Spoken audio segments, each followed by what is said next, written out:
1 Korintus pasal 13. Kasih. Sekalipun aku dapat berkata-kata dengan semua bahasa manusia dan bahasa malaikat, tetapi jika aku tidak mempunyai kasih, aku sama dengan gong yang berkumandang dan canang yang gemerincing. Sekalipun aku mempunyai karunia untuk bernubuat dan aku mengetahui segala rahasia dan memiliki seluruh pengetahuan, dan sekalipun aku memiliki iman yang sempurna untuk memindahkan gunung, tetapi jika aku tidak mempunyai kasih, aku sama sekali tidak berguna. Dan sekalipun aku membagi-bagikan segala sesuatu yang ada padaku, bahkan menyerahkan tubuhku untuk dibakar, tetapi jika aku tidak mempunyai kasih, sedikit pun tidak ada faedahnya bagiku. Kasih itu sabar, kasih itu murah hati, ia tidak cemburu, ia tidak memegahkan diri dan tidak sombong, ia tidak melakukan yang tidak sopan dan tidak mencari keuntungan diri sendiri, ia tidak pemarah dan tidak menyimpan kesalahan orang lain, ia tidak bersukacita karena ketidakadilan, tetapi ia bersukacita karena kebenaran.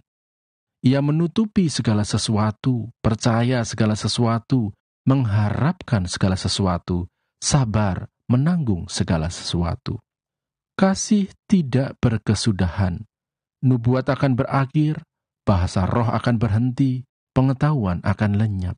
Sebab pengetahuan kita tidak lengkap dan nubuat kita tidak sempurna. Tetapi jika yang sempurna tiba, maka yang tidak sempurna itu akan lenyap. Ketika aku kanak-kanak, aku berkata-kata seperti kanak-kanak. Aku merasa seperti kanak-kanak. Aku berpikir seperti kanak-kanak. Sekarang, sesudah aku menjadi dewasa, aku meninggalkan sifat kanak-kanak itu. Karena sekarang kita melihat dalam cermin suatu gambaran yang samar-samar, tetapi nanti kita akan melihat muka dengan muka. Sekarang, aku hanya mengenal dengan tidak sempurna, tetapi nanti aku akan mengenal dengan sempurna, seperti aku sendiri dikenal. Demikianlah tinggal ketiga hal ini, yaitu iman, pengharapan, dan kasih. Dan yang paling besar di antaranya ialah kasih. 1 Korintus pasal 14. Sekali lagi tentang karunia roh.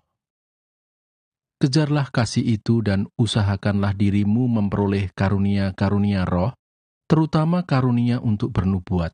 Siapa yang berkata-kata dengan bahasa roh, tidak berkata-kata kepada manusia, tetapi kepada Allah. Sebab tidak ada seorang pun yang mengerti bahasanya. Oleh roh, ia mengucapkan hal-hal yang rahasia. Tetapi siapa yang bernubuat, ia berkata-kata kepada manusia. Ia membangun, menasehati, dan menghibur. Siapa yang berkata-kata dengan bahasa roh, ia membangun dirinya sendiri. Tetapi siapa yang bernubuat, ia membangun jemaat. Aku suka supaya kamu semua berkata-kata dengan bahasa roh. Tetapi lebih daripada itu, supaya kamu bernubuat. Sebab orang yang bernubuat lebih berharga daripada orang yang berkata-kata dengan bahasa roh. Kecuali kalau orang itu juga menafsirkannya, sehingga jemaat dapat dibangun. Jadi saudara-saudara, jika aku datang kepadamu dan berkata-kata dengan bahasa roh, apakah gunanya itu bagimu? Jika aku tidak menyampaikan kepadamu penyataan Allah atau pengetahuan atau nubuat atau pengajaran. Sama halnya dengan alat-alat yang tidak berjiwa, tetapi yang berbunyi seperti seruling dan kecapi. Bagaimanakah orang dapat mengetahui lagu apakah yang dimainkan seruling atau kecapi, kalau keduanya tidak mengeluarkan bunyi yang berbeda?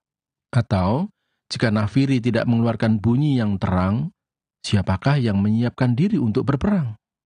Demikianlah juga kamu yang berkata-kata dengan bahasa roh. Jika kamu tidak mempergunakan kata-kata yang jelas, bagaimanakah orang dapat mengerti apa yang kamu katakan? Kata-katamu sia-sia saja kamu ucapkan di udara. Ada banyak, entah berapa banyak, macam bahasa di dunia. Sekalipun demikian, tidak ada satupun di antaranya yang mempunyai bunyi yang tidak berarti. Tetapi jika aku tidak mengetahui arti bahasa itu, aku menjadi orang asing bagi dia yang mempergunakannya, dan dia orang asing bagiku. Demikian pula dengan kamu. Kamu memang berusaha untuk memperoleh karunia-karunia roh. Tetapi lebih daripada itu, hendaklah kamu berusaha mempergunakannya untuk membangun jemaat. Karena itu siapa yang berkata-kata dengan bahasa roh, ia harus berdoa supaya kepadanya diberikan juga karunia untuk menafsirkannya. Sebab jika aku berdoa dengan bahasa roh, maka rohkulah yang berdoa, tetapi akal budiku tidak turut berdoa. Jadi apakah yang harus kubuat? Aku akan berdoa dengan rohku, tetapi aku akan berdoa juga dengan akal budiku. Aku akan menyanyi dan memuji dengan rohku, tetapi aku akan menyanyi dan memuji juga dengan akal budiku. Sebab, jika engkau mengucap syukur dengan rohmu saja, bagaimanakah orang biasa yang hadir sebagai pendengar dapat mengatakan amin atas pengucapan syukurmu?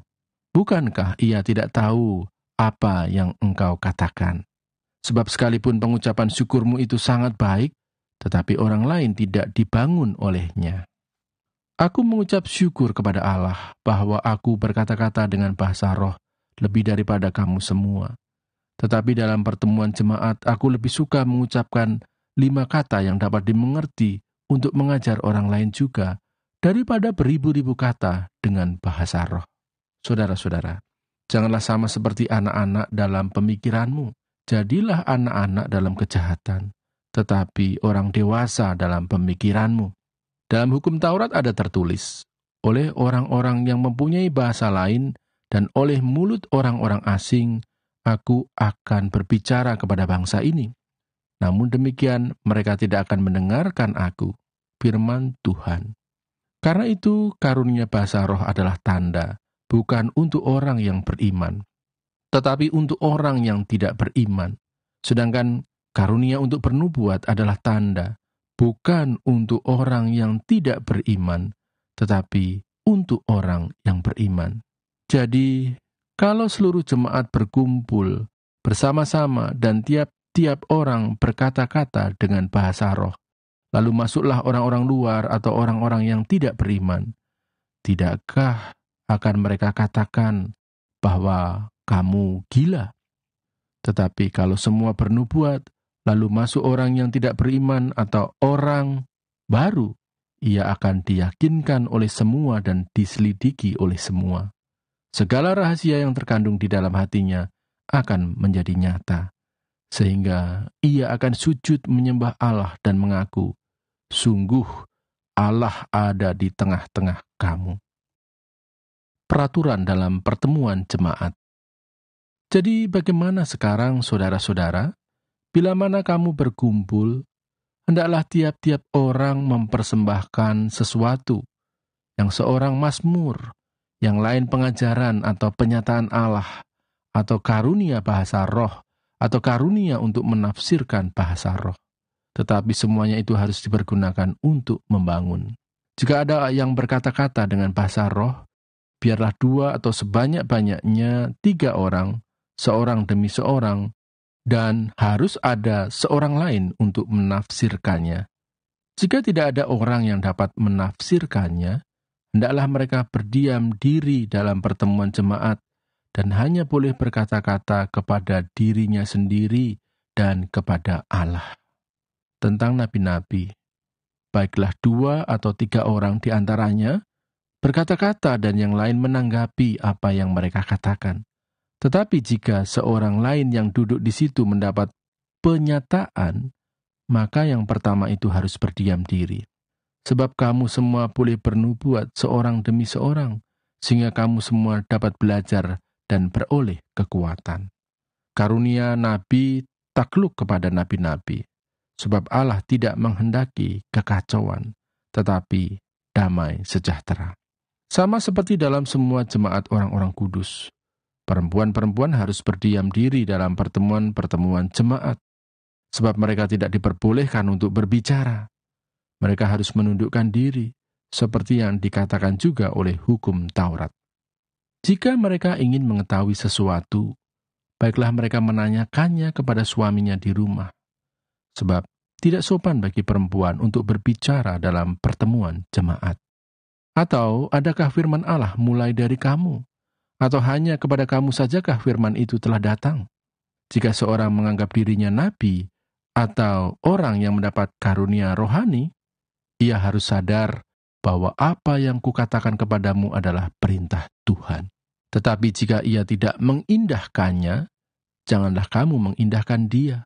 Karena itu, saudara-saudaraku, usahakanlah dirimu untuk memperoleh karunia untuk bernubuat, dan janganlah melarang orang yang berkata-kata dengan bahasa roh.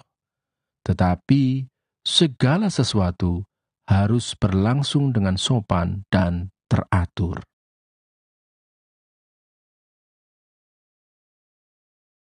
1 Korintus pasal 15. Kebangkitan Kristus. Dan sekarang, saudara-saudara, aku mau mengingatkan kamu kepada Injil yang aku beritakan kepadamu dan yang kamu terima, dan yang di dalamnya kamu teguh berdiri. Oleh Injil itu kamu diselamatkan, asal kamu teguh berpegang padanya, seperti yang telah kuberitakan kepadamu, kecuali kalau kamu telah sia-sia saja menjadi percaya. Sebab yang sangat penting telah kusampaikan kepadamu, yaitu apa yang telah kuterima sendiri, ialah bahwa Kristus telah mati karena dosa-dosa kita, sesuai dengan kitab suci, bahwa ia telah dikuburkan, dan bahwa ia telah dibangkitkan pada hari yang ketiga, sesuai dengan kitab suci, bahwa ia telah menampakkan diri kepada Kefas, dan kemudian kepada ke-12 muridnya. Sesudah itu, ia menampakkan diri kepada lebih dari 500 saudara sekaligus. Kebanyakan dari mereka masih hidup sampai sekarang, tetapi beberapa di antaranya telah meninggal. Selanjutnya, ia menampakkan diri kepada Yakobus, kemudian kepada semua rasul. Dan yang paling akhir dari semuanya, ia menampakkan diri juga kepadaku, sama seperti kepada anak yang lahir sebelum waktunya. Karena aku adalah yang paling hina dari semua rasul, bahkan tidak layak disebut rasul, sebab aku telah menganiaya jemaat Allah. Tetapi karena kasih karunia Allah, aku adalah sebagaimana aku ada sekarang, dan kasih karunia yang dianugerahkannya kepadaku tidak sia-sia. Sebaliknya, aku telah bekerja lebih keras daripada mereka semua, tetapi bukannya aku, melainkan kasih karunia Allah yang menyertai aku. Sebab itu, baik aku maupun mereka, demikianlah kami mengajar, dan demikianlah kamu menjadi percaya. Kebangkitan kita. Jadi, bila mana kami beritakan bahwa Kristus dibangkitkan dari antara orang mati, bagaimana mungkin ada di antara kamu yang mengatakan bahwa tidak ada kebangkitan orang mati? Kalau tidak ada kebangkitan orang mati, maka Kristus juga tidak dibangkitkan. Tetapi andai kata Kristus tidak dibangkitkan, maka sia-sialah pemberitaan kami dan sia-sialah juga kepercayaan kamu. Lebih daripada itu, kami ternyata berdusta terhadap Allah. Karena tentang Dia kami katakan bahwa Ia telah membangkitkan Kristus, padahal Ia tidak membangkitkannya. Kalau andai kata benar bahwa orang mati tidak dibangkitkan. Sebab jika benar orang mati tidak dibangkitkan, maka Kristus juga tidak dibangkitkan. Dan jika Kristus tidak dibangkitkan, maka sia-sialah kepercayaan kamu, dan kamu masih hidup dalam dosamu. Demikianlah, binasa juga orang-orang yang mati dalam Kristus. Jikalau kita hanya dalam hidup ini saja menaruh pengharapan pada Kristus, maka kita adalah orang-orang yang paling malang dari segala manusia. Tetapi yang benar ialah bahwa Kristus telah dibangkitkan dari antara orang mati, sebagai yang sulung dari orang-orang yang telah meninggal. Sebab sama seperti maut datang karena satu orang manusia, demikian juga kebangkitan orang mati datang karena satu orang manusia. Karena sama seperti semua orang mati dalam persekutuan dengan Adam, demikian pula semua orang akan dihidupkan kembali dalam persekutuan dengan Kristus. Tetapi tiap-tiap orang menurut urutannya. Kristus sebagai buah sulung, sesudah itu mereka yang menjadi miliknya pada waktu kedatangannya. Kemudian tiba kesudahannya, yaitu bila mana ia menyerahkan kerajaan kepada Allah Bapa, sesudah ia membinasakan segala pemerintahan, kekuasaan, dan kekuatan. Karena ia harus memegang pemerintahan sebagai raja, sampai Allah meletakkan semua musuhnya di bawah kakinya. musuh yang terakhir yang dibinasakan ialah maut. Sebab segala sesuatu telah ditaklukkannya di bawah kakinya. Tetapi kalau dikatakan bahwa segala sesuatu telah ditaklukkan, maka teranglah bahwa ia sendiri yang telah menaklukkan segala sesuatu di bawah kaki Kristus itu tidak termasuk di dalamnya. Tetapi kalau segala sesuatu telah ditaklukkan di bawah Kristus, maka ia sendiri sebagai anak akan menaklukkan dirinya di bawah Dia yang telah menaklukkan segala sesuatu di bawahnya, supaya Allah menjadi semua di dalam semua. Jika tidak demikian, apakah faedahnya perbuatan orang-orang yang dibaptis bagi orang mati? Kalau orang mati sama sekali tidak dibangkitkan, mengapa mereka mau dibaptis bagi orang-orang yang telah meninggal? Dan kami juga, mengapakah kami setiap saat membawa diri kami ke dalam bahaya? Saudara-saudara, tiap-tiap hari aku berhadapan dengan maut. Demi kebanggaanku akan kamu dalam Kristus Yesus, Tuhan kita, aku katakan bahwa hal ini benar. Kalau hanya berdasarkan pertimbangan-pertimbangan manusia saja, aku telah berjuang melawan binatang buas di Efesus. Apakah gunanya hal itu bagiku? Jika orang mati tidak dibangkitkan, maka marilah kita makan dan minum sebab besok kita mati. Janganlah kamu sesat. Pergaulan yang buruk merusakkan kebiasaan yang baik. Sadarlah kembali sebaik-baiknya dan jangan berbuat dosa lagi. Ada di antara kamu yang tidak mengenal Allah. Hal ini kukatakan supaya kamu merasa malu. Kebangkitan tubuh. Tetapi mungkin ada orang yang bertanya, bagaimanakah orang mati dibangkitkan? Dan dengan tubuh apakah mereka akan datang kembali? Hai orang bodoh, apa yang engkau sendiri taburkan tidak akan tumbuh dan hidup kalau ia tidak mati dahulu. Dan yang engkau taburkan bukanlah tubuh tanaman yang akan tumbuh, tetapi biji yang tidak berkulit, umpamanya biji gandum atau biji lain. Tetapi Allah memberikan kepadanya suatu tubuh seperti yang dikehendakinya. Ia memberikan kepada tiap-tiap biji tubuhnya sendiri. Bukan semua daging sama. Daging manusia lain daripada daging binatang, lain daripada daging burung, lain daripada daging ikan. Ada tubuh surgawi dan ada tubuh duniawi. Tetapi kemuliaan tubuh surgawi lain daripada kemuliaan tubuh duniawi. Kemuliaan matahari lain daripada kemuliaan bulan, dan kemuliaan bulan lain daripada kemuliaan bintang-bintang, dan kemuliaan bintang yang satu berbeda dengan kemuliaan bintang yang lain. Demikianlah pula halnya dengan kebangkitan orang mati. Ditaburkan dalam kebinasaan, dibangkitkan dalam ketidakbinasaan. Ditaburkan dalam kehinaan, dibangkitkan dalam kemuliaan. Ditaburkan dalam kelemahan, dibangkitkan dalam kekuatan. Yang ditaburkan adalah tubuh alamiah, yang dibangkitkan adalah tubuh rohaniah. Jika ada tubuh alamiah, maka ada pula tubuh rohaniah. Seperti ada tertulis, manusia pertama, Adam, menjadi makhluk yang hidup. Tetapi Adam yang akhir menjadi roh yang menghidupkan. Tetapi yang mula-mula datang bukanlah yang rohaniah, tetapi yang alamiah. Kemudian barulah datang yang rohaniah. Manusia pertama berasal dari debu tanah dan bersifat jasmani. Manusia kedua berasal dari sorga.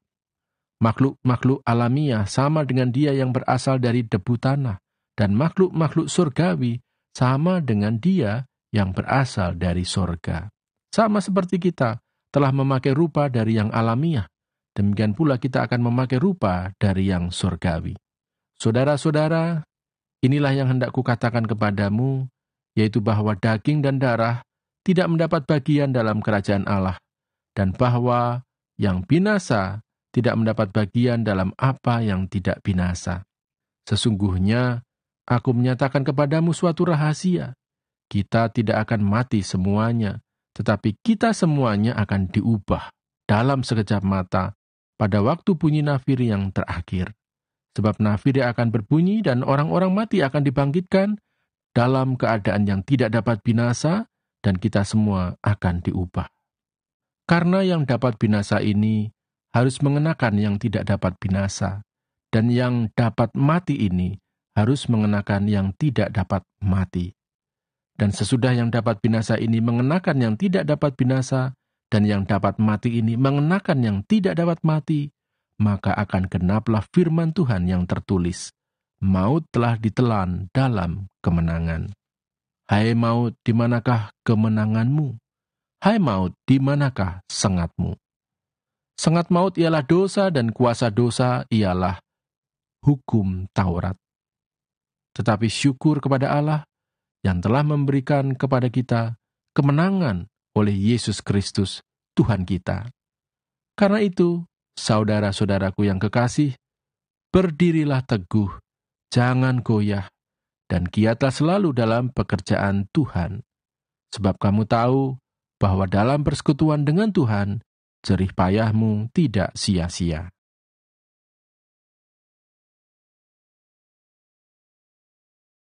Satu Korintus pasal 16. Bantuan untuk jemaat di Yerusalem. Tentang pengumpulan uang bagi orang-orang kudus, hendaklah kamu berbuat sesuai dengan petunjuk-petunjuk yang kuberikan kepada jemaat-jemaat di Galatia. Pada hari pertama dari tiap-tiap minggu, hendaklah kamu masing-masing, sesuai dengan apa yang kamu peroleh, menyisihkan sesuatu dan menyimpannya di rumah, supaya jangan pengumpulan itu baru diadakan kalau aku datang. Sesudah aku tiba, aku akan mengutus orang-orang yang kamu anggap layak dengan surat ke Yerusalem untuk menyampaikan pemberianmu. Kalau ternyata penting bahwa aku juga pergi, maka mereka akan pergi bersama-sama dengan aku. Rencana Paulus. Aku akan datang kepadamu sesudah aku melintasi Makedonia, sebab aku akan melintasi Makedonia. Dan di Korintus mungkin aku akan tinggal beberapa lamanya dengan kamu, atau mungkin aku akan tinggal selama musim dingin, sehingga kamu dapat menolong aku untuk melanjutkan perjalananku. Sebab sekarang aku tidak mau melihat kamu hanya sepintas selalu saja. Aku harap dapat tinggal agak lama dengan kamu jika diperkenankan Tuhan. Tetapi aku akan tinggal di Efesus sampai hari raya Pentakosta, sebab di sini banyak kesempatan bagiku untuk mengerjakan pekerjaan yang besar dan penting, sekalipun ada banyak penentang. Beberapa pemberitahuan. Jika Timotius datang kepadamu, usahakanlah supaya ia berada di tengah-tengah kamu tanpa takut, sebab ia mengerjakan pekerjaan Tuhan sama seperti aku. Jadi, janganlah ada orang yang menganggapnya rendah. Tetapi tolonglah dia supaya ia melanjutkan perjalanannya dengan selamat, agar ia datang kembali kepadaku, sebab aku di sini menunggu kedatangannya bersama-sama dengan saudara-saudara yang lain. Tentang saudara Apolos, telah berulang-ulang aku mendesaknya untuk bersama-sama dengan saudara-saudara lain mengunjungi kamu, tetapi ia sama sekali tidak mau datang sekarang. Kalau ada kesempatan baik nanti, ia akan datang. Berjaga-jagalah. Berdirilah dengan teguh dalam iman, bersikaplah sebagai laki-laki, dan tetap kuat. Lakukanlah segala pekerjaanmu dalam kasih. Ada satu permintaan lagi kepadamu, saudara-saudara. Kamu tahu bahwa Stefanus dan keluarganya adalah orang-orang yang pertama-tama bertobat di Akaya, dan bahwa mereka telah mengabdikan diri kepada pelayanan orang-orang kudus. Karena itu, taatilah orang-orang yang demikian, dan setiap orang yang turut bekerja dan berjerih payah. Aku bergembira atas kedatangan Stefanus, Fortunatus, dan Akaikus, karena mereka melengkapi apa yang masih kurang padamu, karena mereka menyegarkan rohku dan roh kamu. Hargailah orang-orang yang demikian. Salam. Salam kepadamu dari jemaat-jemaat di Asia Kecil. Aquila, Priscilla, dan jemaat di rumah mereka menyampaikan berlimpah-limpah salam kepadamu. Salam kepadamu dari saudara-saudara semuanya. Sampaikanlah salam seorang kepada yang lain dengan cium kudus. Dengan tanganku sendiri aku menulis ini. Salam dari Paulus. Siapakah yang tidak mengasihi Tuhan? Terkutuklah ia. Maranatha. Kasih karunia Tuhan Yesus menyertai kamu. Kasihku menyertai kamu sekalian dalam Kristus Yesus.